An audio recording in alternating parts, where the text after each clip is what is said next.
You are listening to the Bright Life Podcast, all about ways to stay inspired, chase your dreams, and find more gratitude in the highs and lows of the journey. I'm your host, Jessica Johnson. I'm a business owner, a part-time digital nomad, a self-growth junkie, a believer in other big-hearted women, and am all about sharing tips, tricks, lessons learned, and encouragement so we can all live our biggest, brightest lives. You ready? Let's do this. Hello, hello. All right, today's topic comes from one of my listeners who asked this great question, and one that I think will be so fun to share. If you have ever wondered, how do you navigate working remotely when you are traveling, maybe when you are pursuing that digital nomad life, maybe you're a content writer who's writing from anywhere, or you're starting your own business, maybe you're just on the road for summer. I'm going to share with you my top 3 tips for working remotely. And these are things that I have learned from years working as a digital nomad overseas in Europe and in South America. They're things that I've learned from running my own business where I do have location independence to work from anywhere.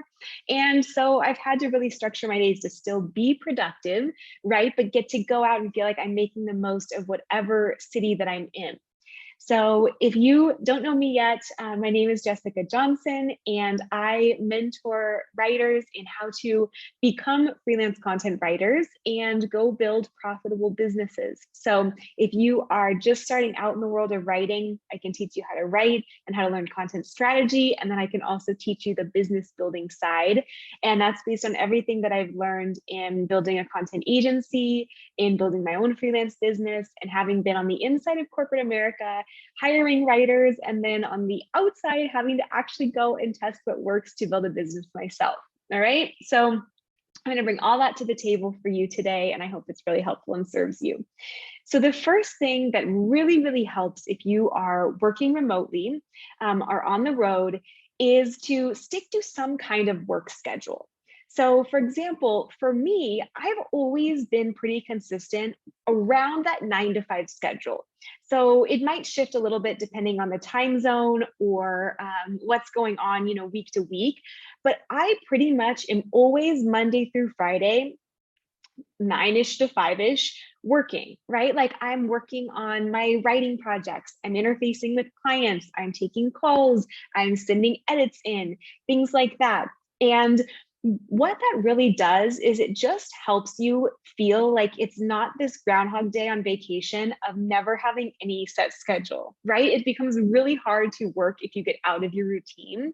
And so for me, I really, really enjoy evenings and weekends as my time where I can go and sightsee and explore and see the world around me. But then during the day, I carve that time out to really get my work done and be as efficient as possible so I can fully relax on weekends and evenings, and I can go to dinner and I can go see the tourist activities and not be worrying because I didn't get done what I needed to during the week.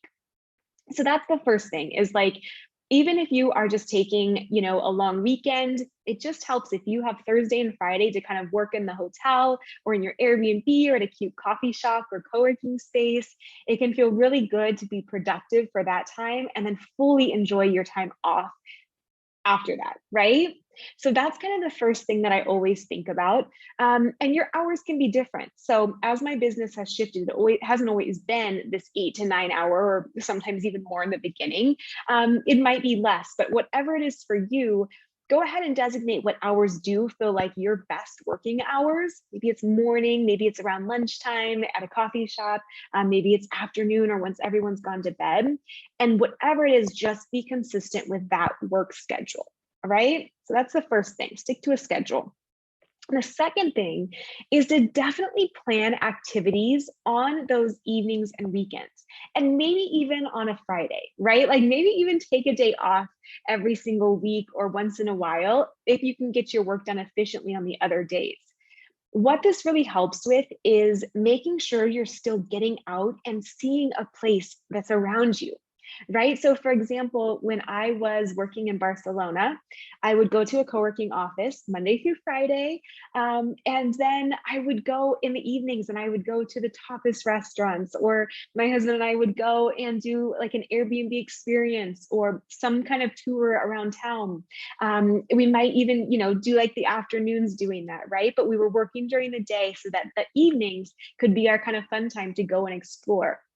And then same for the weekends. So that's when we would really go and see all the tourist activities and attractions.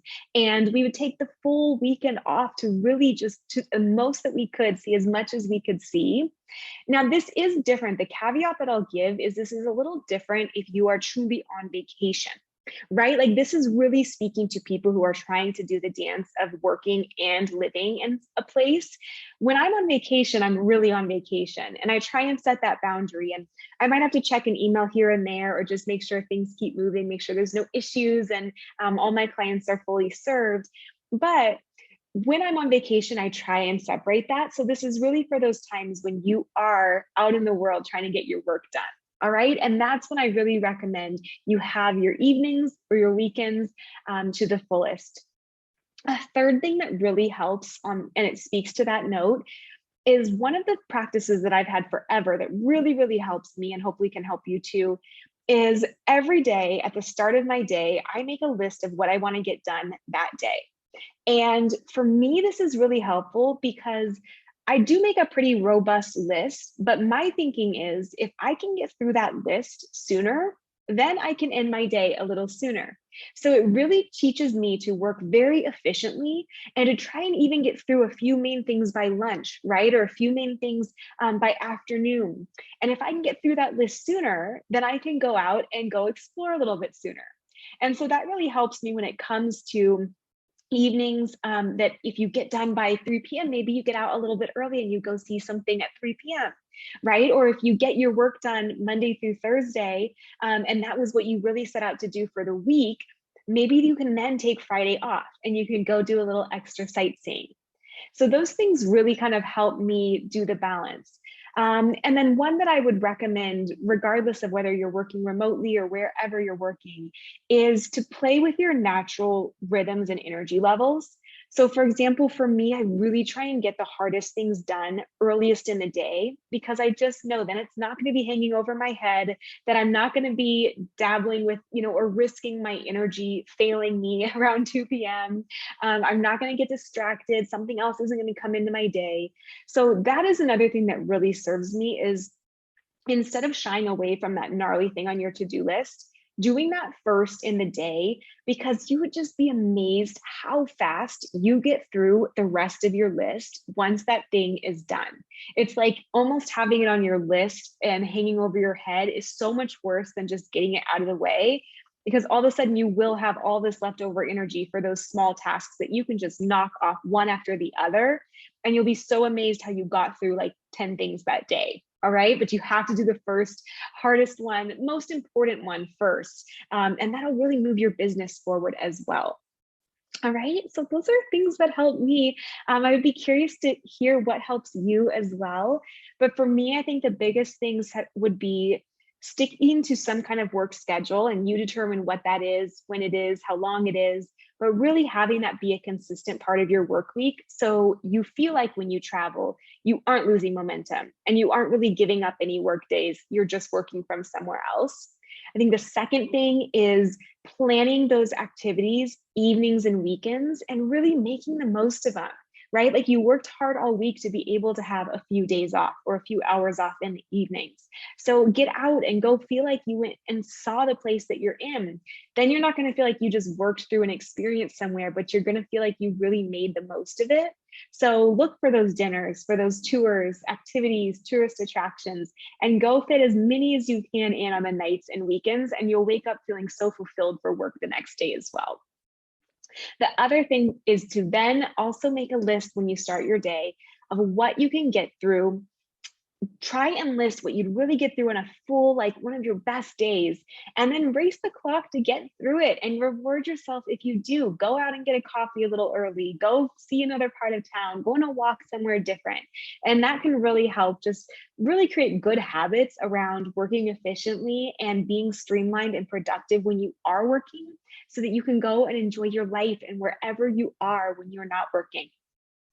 If you're curious about a career or business where you can work from anywhere, I'll definitely include in the notes below a link to a copywriter starter kit for anyone who's curious about what steps you'd even take to get started.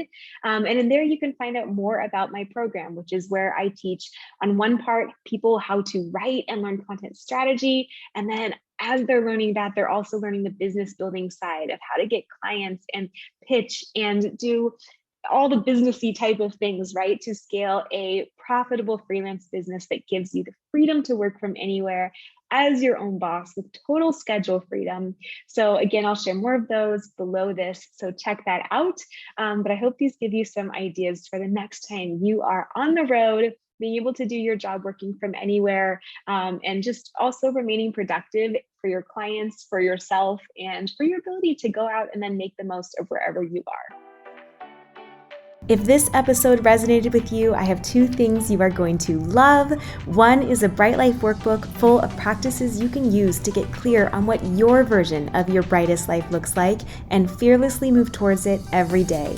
And another is a copywriter starter kit full of beginning steps to create a copywriting business that gives you the freedom to travel the world working from anywhere, to replace a corporate salary as your own boss, and to do creative work that lights you up every day. It's lessons I've learned in creating my own content business, and I'm excited to share it with you if you're curious about doing the same. I will link these in the show notes. I hope these serve you. Thank you so much for listening, and I will see you back here next week as we all pursue our biggest, brightest lives together.